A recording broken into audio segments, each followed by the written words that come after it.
السلام علیکم اسٹوڈنٹس،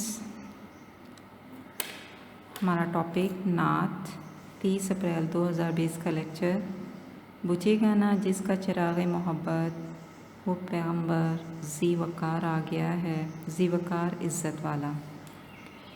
اس شعر میں شاعر احسان دانش آپ صلی اللہ علیہ وسلم کے عالمگیر پیغام محبت کا ذکر کرتے ہوئے کہتا ہے، آپ صلی اللہ علیہ وسلم جہالت، نفرت، ظلم و ستم کے گٹاٹوپ اندھیروں میں چراغ محبت لے کر نمودار ہوئے۔ گویا آپ صلی اللہ علیہ وسلم کی تعلیمات چراغ کی روشنی کی مانند تھی، جس کی روشنی میں ہواؤں کو منزل مقصود کا پتہ چلتا ہے۔ آپ صلی اللہ علیہ وسلم کی ذات مبارک ظلم و ستم اور نفرت کے گہرے اندھیروں میں شمع ہدایت ہے، جس کی لو رہتی دنیا تک رہنے والی ہے۔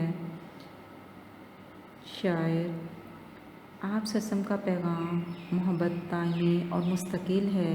آپ صلی اللہ علیہ وسلم کی تعلیمات میں یہ اثر تھا کہ اس نے دلوں کے میل ہمیشہ ہمیشہ کے لیے دھو ڈالے اور قیامت تک آنے والے انسانوں کو محبت کا ایسا فلسفہ سمجھا دیا جیسے کسی بھی زمانے کا فرد فراموش نہیں کر سکتا۔ آپ صلی اللہ علیہ وسلم نے انسانوں کو محبت جینے کے اسلوب سمجھائے۔ آپ صلی اللہ علیہ وسلم نے اپنے حسن عمل سے انسانی زندگی کو یوں آراستہ کیا جیسے کسی پھول کو خوشبو اور خوش رنگی سے مزین کر دیا گیا ہو۔ بقول شاعر، اسی کی زندگی نے زندگی زندگی بخشی، گلوں کو رنگ، ماہ و مہر کو تابندگی بخشی۔ آپ صلی اللہ علیہ وسلم نے 9 برس غزوات میں بسر کیے، لیکن کسی پر ہتھیار نہ اٹھایا۔ دشمنوں کے ظلم و ستم کو فتح مکہ کے موقع پر فراموش کر کے رحم دلی، محبت اعلیٰ مثال قائم کی۔ طائف کے بازاروں میں پتھر کھائے لیکن بد دعا نہ کی۔ یہی وتیرہ صحابہ اکرام کا بھی رہا اور اس کے بعد آج بھی اہل ایمان محبت و امن کو عام کر رہے ہیں۔ یہ سب اقدامات اس بات کی دلیل ہیں کہ آپ صلی اللہ علیہ وسلم نے جو چراغ محبت روشن کیا تھا اس کو تا قیامت روشن رہنا ہے۔ ہمارا لیکچر آج کا ٹاپک جو ہے یہیں پہ ختم ہوا۔ انشاءاللہ نیکسٹ ہم پڑھیں گے 1 مئی۔ آج ہمارا ٹاپک جو ہے وہ نعت ہے۔ 1 مئی 2020 کا یہ ہمارا لیکچر ہے۔ زمانے کو اب اپنی منزل مبارک اے خضر نبی کریم صلی اللہ علیہ وسلم صد راہ گزار کئی راستے آ گیا ہے۔ احسان دانش نے آپ صلی اللہ علیہ وسلم کو ہادی کامل قرار دیتے ہوئے خضر صد راہ گزار کہا ہے۔ شاعر آپ صلی اللہ علیہ وسلم کو راہ زست کامل رہنما قرار دیتا ہے۔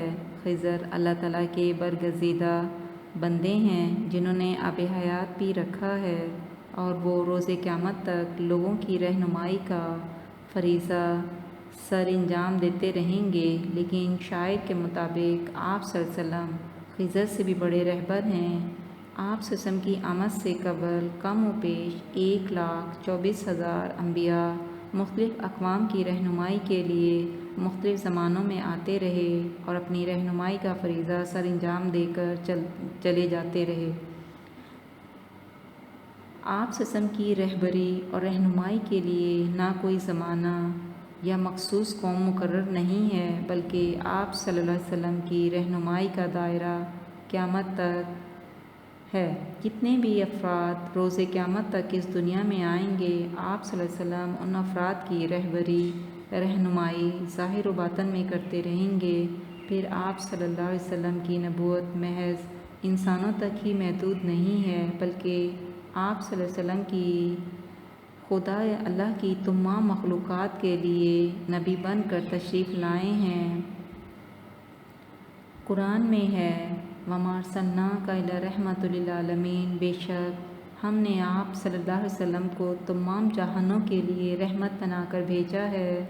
گویا آپ صلی اللہ علیہ وسلم کی زندگی کے ہر شعبے میں تمام انسانوں کے لیے ایک مکمل اسوہ حسنہ ہے، کیونکہ آپ صلی اللہ علیہ وسلم کی ذات قرآن کی حسین تفسیر ہے۔